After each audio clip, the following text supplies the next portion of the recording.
आपको इस देश में रह रहे मुसलमानों से तो इतनी नफरत है कि आपका बस चले तो आप सब पर बुलडोजर चलवा दें, गोली चलवा दें या पता नहीं क्या क्या कर दें। तो दो शब्द उन मुसलमानों के बारे में भी बोल देते जब आपकी सारी व्यवस्था चरमरा गई, लोगों को ना रहने को जगह मिल रही थी, ना खाने को मिल रहा था, तब वहां के मुसलमानों ने आगे बढ़कर अपने हिंदू भाइयों के रहने के लिए अपने घरों को, अपने मस्जिदों के, मदरसों के दरवाजे खोले, उन्हें खाना खिलाया, सोने के लिए बिस्तर दिए, जबकि आप लोगों ने दोनों के बीच में जहर बोने के अलावा कुछ नहीं किया। उनको अच्छे कार्यों के लिए दो शब्द तो क्या बोलते, बल्कि उन्हें अपने परसों के संबोधन में माननीय मुख्यमंत्री जी ने किस तरह नवाजा, वो शब्द भी मैं कहना नहीं चाहता। आपको उसके लिए खेद करना चाहिए, बल्कि हो सके तो माफी मांगनी चाहिए। आपको तो सिर्फ हिंदुत्व का ढिंढोरा पीटना है, मतलब उनसे भी नहीं है, बस हिंदू और मुसलमान करके वोट चाहिए, सरकार चाहिए। मैं आपका आभारी हूं कि आपने माननीय राज्यपाल जी के अभिभाषण के प्रस्ताव पर बोलने का मौका मुझे दिया। मैं अपनी बातों को अपने विपक्ष के सम्मानित साथियों के साथ जोड़ते हुए कहना चाहता हूं कि माननीय राज्यपाल महोदया का अभिभाषण सरकार के द्वारा पिछले वर्ष में किए गए कार्यों तथा आने वर्ष की कार्यों की योजना का आईना होता है। माननीय अध्यक्ष जी, यह अभिभाषण की पुस्तिका असत्य पर आधारित है, सत्य से बिल्कुल परे है। ये बात शायद माननीय राज्यपाल महोदया के समझ में आ गई थी, इसलिए उन्होंने मात्र 40 पन्ने के झूठे पुलिंदे को पूरा नहीं पढ़ा और बगैर पढ़े वापस चली गई। माननीय अध्यक्ष जी, इस पुस्तिका के पहले पन्ने पर ही महाकुंभ 2025 के आयोजन का बड़ा विस्तारपूर्वक जिक्र है एवं परसों माननीय मुख्यमंत्री जी ने भी बहुत विस्तार से करीब 1 घंटा 40 मिनट कुंभ के आयोजन का व्याख्यान किया।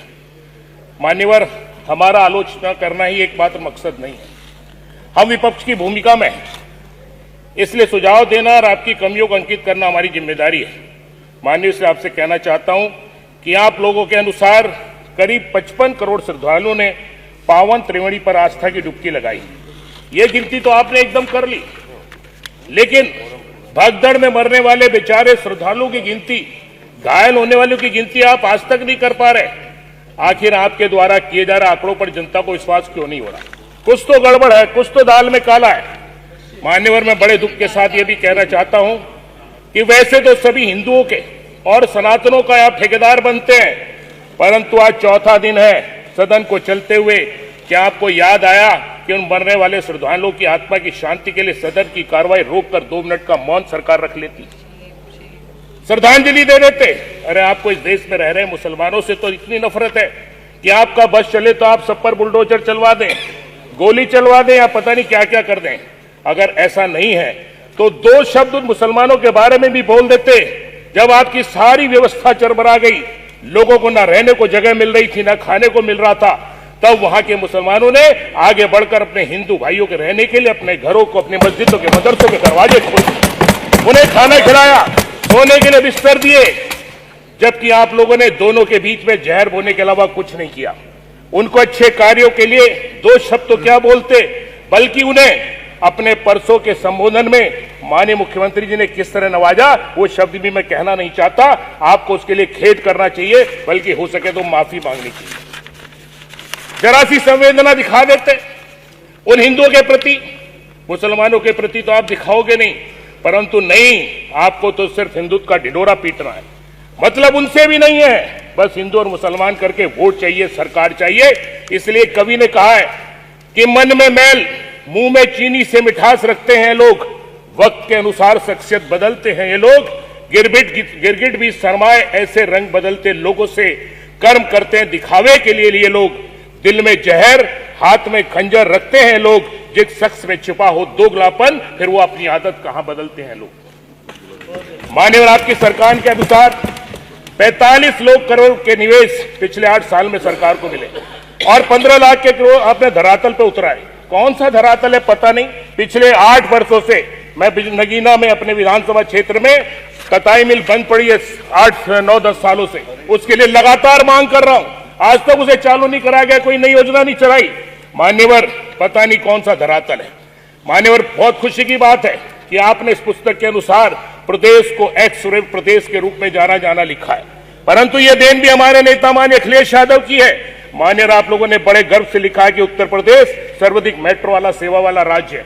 मान्यवर ये गर्व की बात भी अगर है तो हमारे माननीय नेता अखिलेश यादव जी की वजह से। मान्यवर, आपने कुल 8 नई मंडी बनाने का जिक्र किया। आपने उन मंडियों को खत्म कर दिया, केवल 8 मंडी बनाई, बाकी जो पहली मंडी थी उनको खत्म कर दिया। आज वहां पर कोई कारोबार नहीं होता। आज बिचौलियों के माध्यम से धान खरीद होती है, गेहूं खरीद होती है। सपा सरकार में बनी मंडियां जिसमें सरकार का करोड़ों रुपए लगा, वो बंद पड़ी है, वो आज तक शुरू नहीं की जा सकी। ऐसा ही उदाहरण मेरे विधानसभा क्षेत्र नगीना के हेडक्वार्टर ब्लॉक 1 कोतवाली का है। 2016 से बंद पड़ी मंडी आज तक चालू नहीं हो पाई, करोड़ों रुपए उसमें लगा है। और तो और उस खंडर बनी मंडी में अभी कुछ दिनों पहले ही एक महिला के साथ दुर्व्यवहार की घटना भी सामने आई। माननीय, इसलिए कहना चाहता हूं कि या तो उस मंडी को चालू करा दिया जाए या उसको लीज पे दे दिया जाए, जिससे कम से कम वहां कोई घटनाक्रम ऐसा तो न घटे। माननीय, बहुत बड़ा चढ़ाकर आपने दुग्ध उत्पादन का जिक्र किया, जबकि हकीकत यह है कि बड़े दुख के साथ मुझे कहना पड़ रहा है कि दुग्ध उत्पादन आपने खत्म कर दिया। व्यापारी जो भैंस लेकर के, गाय लेकर के एक जगह से दूसरी जगह जाते थे, बहुत अच्छी बात, दूसरी जगह जाते थे, आज वो बेचारे उत्पीड़न के शिकार है। एक भैंस की लागत कम से कम 80,000 रुपए, कम गाय की 30,000 रुपए। पुलिस का उत्पीड़न, जो आप लोग आपकी पुलिस उत्पीड़न पशु कुर्ता अधिनियम के तहत करती है और उनसे हजारों रुपए वसूलती है, क्योंकि ये कारोबार करने वाले। धन्यवाद। कैलाश राजपूत, इसलिए आज उस कारोबार में श्री कैलाश राजपूत, चलिए आप चलिए। धन्यवाद ना देखिए, अरे जल्दी तो पहले नहीं 6-7 मिनट हो गए।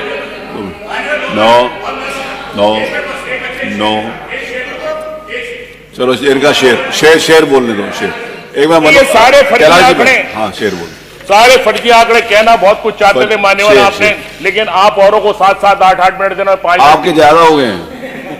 कहाँ देना मान्य हो गए इन झूठे बहुत 8-8-9 मिनट मिल गए मान्यवर। बहरहाल तो मैं नहीं मैं अपने क्षेत्र में एक स्टेडियम, 2 स्टेडियम की मांग करता हूँ। ये कौन से शहर में आता है? करता हूँ ये तो सुन लीजिए, ये कौन से शहर में आता है भाई? वो भी करा।